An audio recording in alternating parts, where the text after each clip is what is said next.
Oke, assalamualaikum warahmatullahi wabarakatuh. Perkenalkan, nama saya Rizky Ramdhani. Saya dari kelas PTI B semester 6. Di sini saya akan mempresentasikan atau menjelaskan materi tentang metode analisis efisiensi. Konsep efisiensi dalam ilmu ekonomi. Terdapat beberapa jenis efisiensi yang sering dibahas, yaitu efisiensi alokatif. Yang pertama, kemampuan untuk menggunakan input dalam proporsi yang optimal dengan menyamakan produk marginal dengan harga masing-masing input. Yang kedua yaitu efisiensi teknis, yaitu kemampuan untuk memperoleh output maksimum dari sejumlah input tertentu atau menggunakan input minimum untuk menghasilkan output tertentu. Selanjutnya yaitu efisiensi ekonomi, merupakan kombinasi dari efisiensi alokatif dan efisiensi teknis. Perusahaan dikatakan efisien secara ekonomi jika efisien secara teknis dan alokatif terpenuhi. Selanjutnya yaitu metode analisis. Jenis-jenis metode analisis efisiensi terdapat dua pendekatan utama, yaitu metode parametrik dan non-parametrik. Yang pertama yaitu metode parametrik.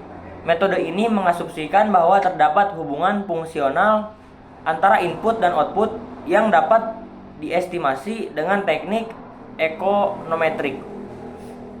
Beberapa metode parametrik antara lain yaitu stochastic frontier analysis atau disingkat SFA, menggunakan fungsi produksi stokastik untuk mengestimasi fungsi frontier dan pengukuran efisiensi teknis. Yang kedua yaitu Thick Frontier Approach atau TFA, menggunakan kuartil tertinggi dari distribusi data sebagai frontier untuk mengestimasi efisiensi. Dan yang ketiga yaitu distribusi Free Approach atau DFA, tidak mengasumsikan distribusi efisiensi teknis secara spesifik. Yang kedua yaitu metode non-parametrik. Kan tadi sudah dijelaskan yang parametrik, yang sekarang yaitu metode non-parametrik. Metode ini tidak mengasumsikan bentuk fungsi produksi tertentu, tetapi membentuk frontier secara empiris dan data yang tersedia. Beberapa metode non-parametrik antara lain yaitu Data Envelopment Analysis atau disingkat DEA, menggunakan teknik pemrograman linier untuk mengonstruksi frontier non-parametrik yang menghubungkan input dan output dari suatu set decision making unit atau DMU. Yang ketiga itu free disposal whole atau disingkat FDH. Metode DEA metode DEA yang lebih sederhana dan hanya mengasumsikan adanya free disposability dan dari input dan output. Langkah-langkah dalam analisis efisiensi. Langkah-langkah dalam analisis efisiensi secara umum yaitu yang pertama, menentukan unit analisis, perusahaan, industri, atau organisasi yang akan dianalisis. Yang kedua yaitu mengumpulkan data input dan output yang relevan. Yang ketiga yaitu memilih metode analisis efisiensi yang sesuai. Yang keempat yaitu melakukan pengolahan data dengan software terkait seperti Frontier, DEAP atau R, dan menginterpretasikan hasil analisis seperti nilai efisiensi, faktor-faktor yang mempengaruhi efisiensi, inefisiensi, dan peluang peningkatan efisiensi. Selanjutnya yaitu contoh penerapan analisis efisiensi. Contoh penerapan analisis efisiensi sering dilakukan dalam industri perbankan untuk mengevaluasi kinerja bank-bank dan mengidentifikasi peluang peningkatan efisiensi. Metode yang umum digunakan adalah DEA atau Data Envelopment Analysis. Variabel input yang digunakan dalam analisis efisiensi perbankan dapat berupa jumlah karyawan, jumlah cabang, total aset, dan total dana pihak ketiga. Sementara variabel output dapat berupa total kredit yang disalurkan, total pendapatan bunga, dan total pendapatan non-bunga. Dengan menggunakan DEA dapat dihitung nilai efisiensi untuk masing-masing bank. Bank dengan nilai efisiensi 1 atau 100% adalah bank yang paling efisien secara teknis. Sementara bank dengan nilai efisiensi di bawah 1 dianggap tidak efisien. Selanjutnya, dapat dianalisis faktor-faktor seperti ukuran bank, kepemilikan, atau lokasi yang mempengaruhi tingkat efisiensi. Hasil analisis ini dapat digunakan oleh manajemen bank untuk merumuskan strategi peningkatan efisiensi, seperti restrukturasi, perbaikan proses bisnis, atau penghematan biaya. Analisis efisiensi merupakan metode penting untuk mengukur dan meningkatkan efisiensi perusahaan atau organisasi.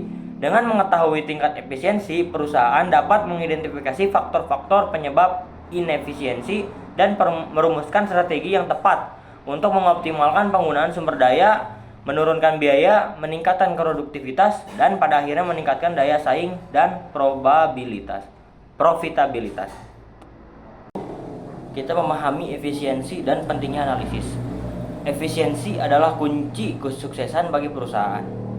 Dengan memahami prinsip efisiensi dan menerapkan berbagai metode analisis, organisasi dapat mengoptimalkan penggunaan sumber daya, meningkatkan produktivitas, dan mengambil keputusan yang lebih baik untuk pertumbuhan jangka panjang.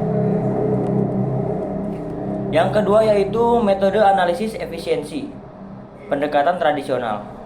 Yang pertama, analisis rasio keuangan, yaitu mengukur kinerja keuangan perusahaan melalui rasio-rasio seperti likuiditas, solvabilitas, dan profitabilitas. Yang kedua yaitu analisis produktivitas, mengoptimalkan penggunaan sumber daya dengan mengukur efisiensi operasional seperti produktivitas tenaga kerja dan mesin. Dan yang ketiga yaitu analisis biaya manfaat, mengevaluasi investasi dengan membandingkan biaya yang dikeluarkan dengan manfaat yang diperoleh. Selanjutnya yaitu analisis rasio keuangan, mengukur kinerja perusahaan. Yang pertama yaitu rasio likuiditas, yaitu mengukur kemampuan perusahaan dalam memenuhi kewajiban jangka pendek. Sebaliknya, rasio solvabilitas yaitu mengukur kemampuan perusahaan dalam memenuhi kewajiban dalam jangka panjang. Dan yang ketiga yaitu rasio profitabilitas, mengukur kemampuan perusahaan dalam menghasilkan laba. Selanjutnya yaitu analisis produktivitas, mengoptimalkan penggunaan sumber daya. Yang pertama yaitu produktivitas tenaga kerja, yaitu mengukur seberapa efisien penggunaan tenaga kerja dalam menghasilkan output. Yang kedua yaitu produktivitas mesin, yaitu mengukur efisiensi penggunaan mesin dan peralatan dalam proses produksi. Dan yang ketiga yaitu analisis efisiensi operasional, mengidentifikasi area-area potensial untuk perbaikan dan peningkatan efisiensi. Selanjutnya yaitu analisis biaya atau manfaat dan mengevaluasi investasi. Yang pertama yaitu identifikasi biaya, menghitung semua biaya yang terkait dengan investasi termasuk biaya operasional dan pemeliharaan. Estimasi manfaat yaitu memperkirakan manfaat yang akan diperoleh dan investasi seperti peningkatan pendapatan atau pengurangan biaya. Dan selanjutnya yaitu perbandingan biaya manfaat, yaitu menganalisis apakah manfaat yang diperoleh sebanding dengan biaya yang dikeluarkan. Dan yang terakhir yaitu pengambilan keputusan, yaitu membuat keputusan investasi yang tepat berdasarkan analisis biaya manfaat. Selanjutnya yaitu analisis data envelopment atau disingkat menjadi DA, yaitu membandingkan efisiensi relatif. Yang pertama yaitu input, mengidentifikasi sumber daya yang digunakan dalam proses seperti tenaga kerja, modal, dan bahan baku. Selanjutnya yaitu output, menentukan hasil yang dihasilkan dari proses seperti produksi, penjualan, atau pelayanan. Selanjutnya yaitu perbandingan, yaitu membandingkan efisiensi relatif antara unit-unit pengambil keputusan, DMU, atau yang sejenisnya. Yang selanjutnya yaitu peningkatan, yaitu mengidentifikasi area-area yang perlu ditingkatkan untuk mencapai efisiensi yang optimal. Selanjutnya yaitu analisis regresi, mengidentifikasi faktor-faktor yang mempengaruhi efisiensi. Yang pertama yaitu variabel independen, mengidentifikasi faktor-faktor yang diduga mempengaruhi efisiensi seperti ukuran, perusahaan, teknologi, atau kebijakan manajemen. Yang kedua yaitu analisis regresi, yaitu menguji hubungan antara variabel independen dan variabel dependent untuk mengidentifikasi faktor-faktor yang signifikan. Dan yang selanjutnya yaitu peningkatan efisiensi, yaitu mengoptimalkan faktor-faktor yang terbukti berpengaruh positif terhadap efisiensi untuk meningkatkan kinerja perusahaan. Dan selanjutnya yaitu kesimpulan dan rekomendasi, menerapkan analisis efisiensi secara efektif. Yang pertama yaitu gunakan pendekatan holistik, yaitu menerapkan berbagai metode analisis efisiensi secara komprehensif untuk memperoleh pemahaman yang mendalam. Dan yang kedua yaitu tingkatkan kolaborasi, yaitu melibatkan tim lintas fungsi dalam proses analisis untuk mendapatkan perspektif yang lebih luas.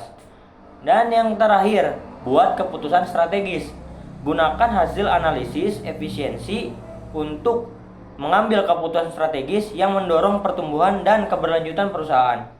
Mungkin segitu saja yang bisa saya sampaikan. Mohon maaf apabila ada kesalahan dan kekurangan. Wabillahi taufiq wal hidayah. Wassalamualaikum warahmatullahi wabarakatuh.